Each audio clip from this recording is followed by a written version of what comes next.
जिनके जवाब वो चाहते हैं।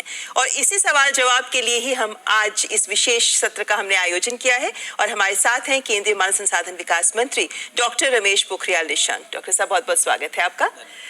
सबसे पहले, क्योंकि ये सवाल मैं दर्शकों को बता दूं कि ये सभी सवाल जो आज हमारे पास आए हुए हैं, ये सवाल हमने कल और आज सोशल मीडिया से इन सवालों को आप ही लोगों के जरिए लिया है। तो जिन भी लोगों ने सवाल पूछे हैं उन सवालों के ही जवाब हमारे पास पहुंचे हैं हमारे फेसबुक पेज के जरिए, डीडी न्यूज के ट्विटर हैंडल्स के जरिए। तो जो जो सवाल आप लोगों ने पूछे हैं उन्हीं के जवाब देंगे केंद्रीय मंत्री।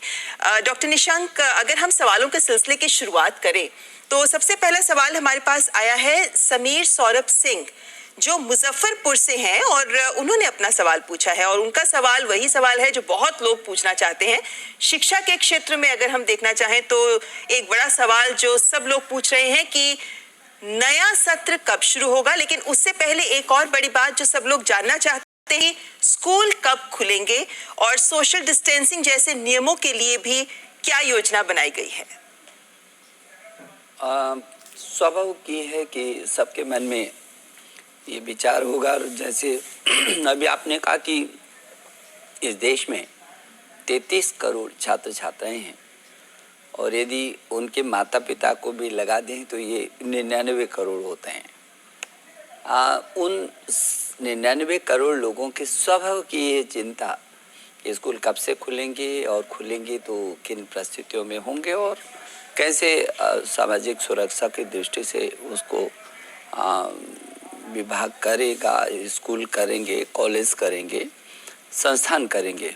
हम लोगों ने जब भी हम स्कूल खोलेंगे, हम लोगों ने स्कूली शिक्षा के लिए एनसीईआरटी को कहा है, एक टास्क फोर्स गठित किया है कि वो इस बात को सुनिश्चित करें कि जब भी ऐसी स्थिति आएगी, जब हम खोलेंगे तो किस रूप में, किस अनुपात में और किस ढंग से हम स्वास्थ्य विभाग के जो हमारे मानक हैं, जो निर्देश हैं, उनका हम पालन करते हुए और उस स्कूल को हम खोलेंगे। ऐसे उच्च शिक्षा में यूजीसी को कहा है कि वो इन सभी परिस्थिति पे और बच्चों पर, छात्रों पर और उन परिस्थितियों पर पूरा अध्ययन करेंगे और फिर बताएंगे कि किस ढंग से, किस रूप में और किस सीमा तक और कैसे कैसे करके हम स्वास्थ्य विभाग के उन निर्देशों का भी पालन करें। और हमारे लिए पहली आवश्यकता है, जो हमारी पहली प्राथमिकता है, वो हमारा जो भविष्य है, बच्चे, छात्र छात्राएं, उनकी सुरक्षा का है। डॉक्टर निशंक, ऐसे में क्या टाइम टेबल में कोई बदलाव भी हो सकता है? क्योंकि कई तरीके की बातें सामने आ रही हैं कि ये शायद ऐसे कुछ बिंदु हैं जिन पर एनसीईआरटी फोकस कर रहा है कि ऑड इवन रोल नंबर्स के हिसाब से बुलाया जाए, आने का वक्त बदला जाए, टाइम टेबल में कुछ बदलाव किया जाए। तो क्या कुछ ऐसे बिंदु हैं जो विचाराधीन हैं? देखिए, अभी तो हमारे सामने जो तात्कालिक है, अभी ऑनलाइन कैसे करके उसको हम पाठ्यक्रम दें। दूसरा तात्कालिक ये है कि हम जो बची हुई परीक्षाएं हैं उनको कैसे करें। और फिर तीसरा चरण है कि जब हम इस स्थिति में तैयार हो जाएंगे तब उसको स्कूल तक लाना है।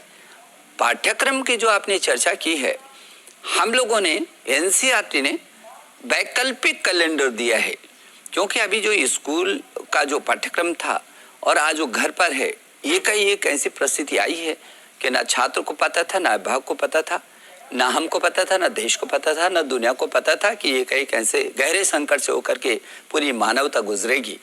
तो हमारा जो छात्र है उसको कैसे करके हम अभी संशोधित पाठ्यक्रम दें ताकि ज़्यादा भार भी महसूस ना हो और वो लगातार पढ़ने की ओर अभिभावक और अध्यापक दोनों मिलकर के उसको उस पाठ्यक्रम को सुनिश्चित करा सके। चलिए आगे बढ़ते हैं। हमारे पास गाजियाबाद से मृगांक श्रीवास्तव, इन्होंने फेसबुक पेज पर अपना सवाल रखा है। इन्होंने बोला है कि चूंकि हम जानते हैं कि बोर्ड परीक्षाएं आयोजित की जा रही हैं, डेट शीट आ चुकी है, तो अब जबकि बोर्ड परीक्षाएं आयोजित की जा रही हैं तो परीक्षा में सोशल डिस्टेंसिंग सुनिश्चित करने के लिए सीबीएसई द्वारा कौन से प्रोटोकॉल का पालन किया जाएगा?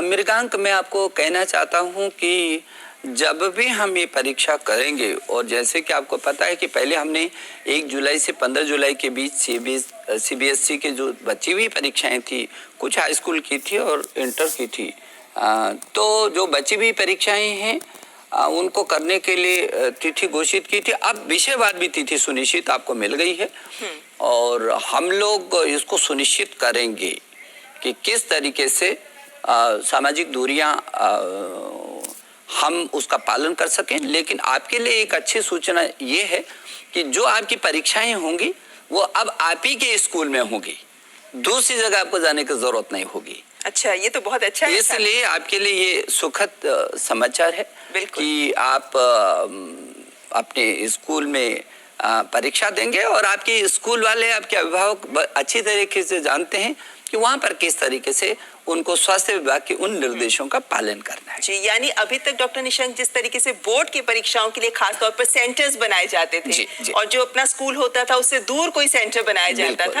अब ऐसा नहीं होगा। अब नहीं होगा, अपने ही स्कूल में जाना इस समय वो अपने ही स्कूल में देगा इन परीक्षाओं को।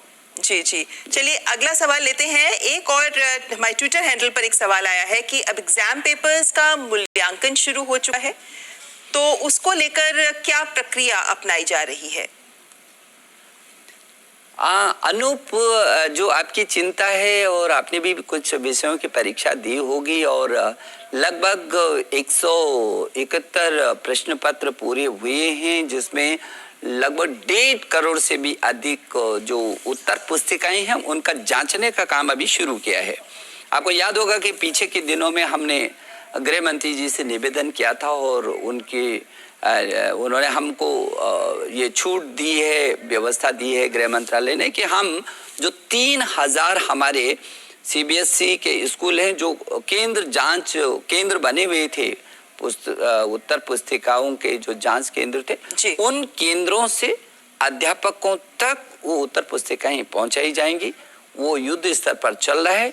50 दिन के अंदर हम इस काम को पूरा करेंगे। इधर हमारी जो बची हुई परीक्षाएं हैं उन परीक्षाओं को हम पूरा करेंगे, उधर जो हमारी उत्तर पुस्तिकाओं का जो मूल्यांकन है, जांच है, वो पूरी होगा